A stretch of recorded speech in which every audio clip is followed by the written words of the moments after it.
Headlines brought to you by Chitale बंधू।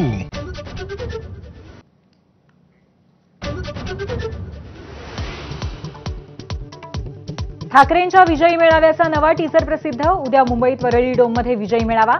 ठाकरे बंधूंच्या एकत्र येण्यावरच टीझरमध्ये भर।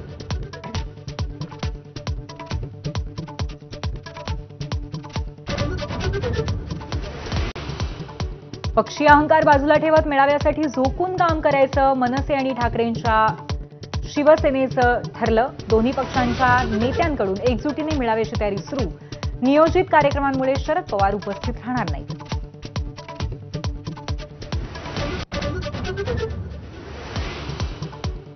भाजप आमदार परिणय फुकेंकडनं ठाकरेंना डिवचणारी कविता। विजयी सभा घेण्यापेक्षा फडणवीसांसाठी आभार सभा घेण्याचा खोचक सल्ला। बुडाखालून गेल्या खुर्च्या म्हणून मराठीचा मोर्चा, कवितेत उल्लेख।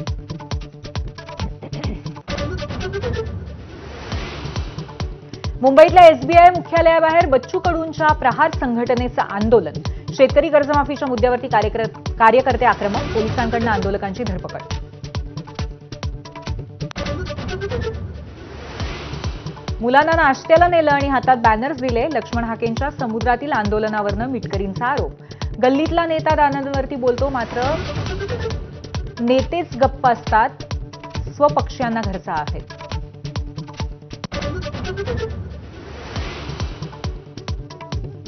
धनंजय मुंडेंनी सरकारी आणि वन विभागाच्या जमिनीवरही पीक विमा उतरवला।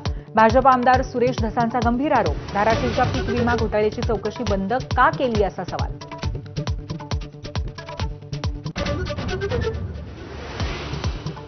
मामा राजवाडे आणि सुनील वाघुनांच्या रोखलेल्या प्रवेशानं चर्चेला उधाण। पक्षात असताना राऊतांना राजवाडेंची गुन्हेगारी दिसली नाही का असा सवाल, तर भाजपला गुन्हेगारी पार्श्वभूमीचे नेते का हवेत असाही प्रश्न।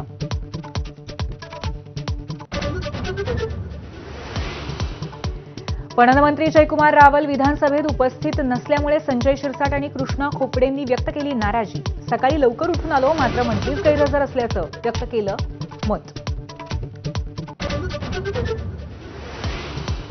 भाजप आमदार विक्रम पाचपुतेंचा सरकारला घरचा आहे। गुटख्याबाबत एफडीएची अवस्था मी नाही त्यातली कडी लावातली अशी झाल्याचं वक्तव्य। तर मनुष्यबळाअभावी कारवाई त्रुटी असल्याची मंत्री झिरवाळ यांची कबुली। केंद्रीय कर्मचाऱ्यांच्या महागाई भत्त्यामध्ये 4% वाढ होण्याची शक्यता। चालू महिन्यापासूनच लागू होऊ शकते महागाई भत्त्यातली वाढ। वाढ झाल्यास महागाई भत्ता 55%वरून 59%वरती जाणार आहे। नाशिकच्या नांदुरेश्वरमध्ये धरणातनं 12,160 क्युसेकनं पाण्याचा विसर्ग। नाशिकात जूनमध्ये 370 मिलीमीटर पावसाची नोंद। गंगापूर धरणातील विसर्गामुळे पाणीसाठा वाढला।